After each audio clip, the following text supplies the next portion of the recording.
Hey everyone, I'm Troy Weaver, your physical and financial wellness coach, motivator, and mentor, and you're watching We Are Frankenstein, the Human Energy Show.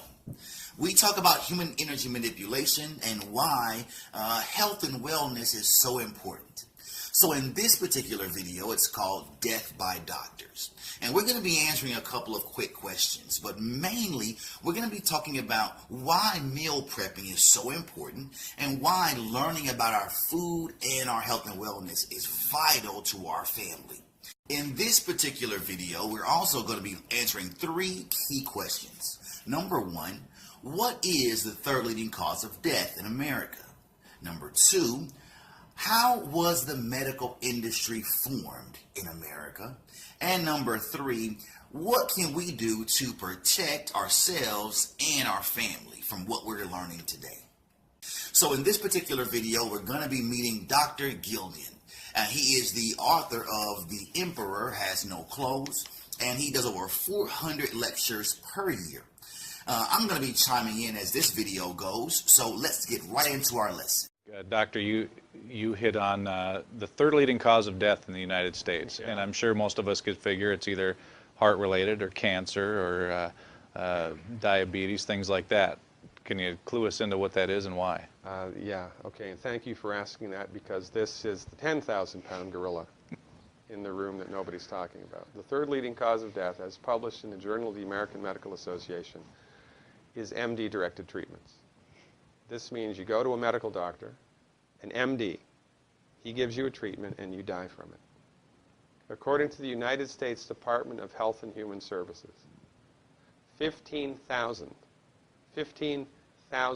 Medicare patients a month are killed by MD treatment, and nobody goes to jail. A handful of terrorists fly 2 planes into the Twin Towers. 3,500 people die, and we go to war. But 15,000 people a month are killed by medical doctor treatments, and we don't bat an eyelash. This is because we have been, I don't want to say brainwashed, that's not the correct term, but we have been, for the last 100 years, kind of led into this false belief. You know, I think it was Marcus Welby that started it, that the medical doctor is king and knows everything about everything. And really, you need to just shut up and follow your medical doctor's advice. Most people in the United States have no idea at all of the history of the evolution of medicine in the United States. In the early 1900s, it was a relatively level playing field between the chiropractors, the osteopaths, the homeopaths, and the MDs. In 1915, 1920, there was something called the Flexner Report. The Carnegie Corporation funded this man named Abraham Flexner. He went all around the country, and he went on stagecoach and train and horseback. This was before the interstate highway system, right? It took Flexner 5 years to do this. He went all around the country and did an inventory of all of the medical schools that prescribed drugs. He brought the list back to the Carnegies, who owned drug companies, and then the Carnegies and the Rockefellers gave millions of dollars of free money to the medical schools and hospitals in the United States that were prescribing drugs. That was the beginning of the end. So what have we learned so far? Number one, the third leading cause of death is medical-directed care or hospital-directed care. So let's do a little research. We find here that the Washington Post had an article that said medical errors and healthcare hospital situations were the third leading cause of death, killing over 251,000 people a year. That's like a small town, or a big town for that matter. We have healthcarereform.net that says that the American Medical Association highlighted that Americans do not get decent medical care, and that medical-directed hospital care was the third leading cause of death behind heart disease and cancer. This particular report was interesting because it said that we do not even get decent medical care. Not good medical, not great medical, but not even decent medical care. I think this is probably one of the reasons why athletes and celebrities always go overseas to get treatment. Let's learn a little bit about how the medical industry was formed so we can get a background information. The Library of Congress has information on Mr. Flexner, and here it is. It says that he founded his own school in 1890, and if we look back, we'll see that he was actually 24 years old when he founded his own school. It says that he studied at Harvard and at Johns Hopkins. His school was highly successful, and that it had no form of curriculum, no form of grading systems, no examinations, and kept no achievement records. So my question is, number one, how much Harvard and Johns Hopkins do you get if you're 24 years old when you start your own school? How do you judge success if there's no grading system, no curriculum, no examination, and no records of achievement? How do you judge if you're being successful or not? Let's continue. It says that he went and visited 155 schools in the United States and in Canada.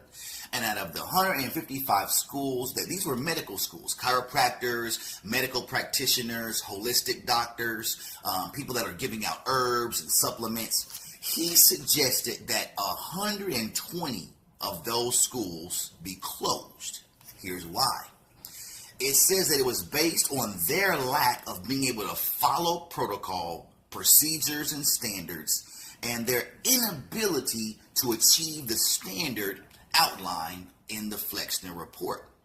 So how do you judge someone else's school if your own school has no curriculum, no form of grades, no examination, and no achievement records? This also, it says that it shaped the medical education industry. So this is the type of medical care that we're getting today from a system that was set up by this particular individual who had no grades, no educational system, etc., etc. So we see that as we go through this video, it's going to be very important for us to take care of ourselves. Let's see what Dr. Gilden has to say next. The end. After the Flexner report, there was no more level playing field in the United States. And the MDs started a juggernaut that's taken off. Most people in the United States think that the predominant medicine here, MD-directed pharmaceutical medicine, we think that those guys are top dog because their therapeutics are better than the homeopaths or the naturopaths or the chiropractors. It's not. They're in the driver's seat because of political and financial coalitions that were built at the turn of the century that most people have no idea of at all. And it's a gigantic problem. And I mean, it's crazy, right? It's the third leading cause of death.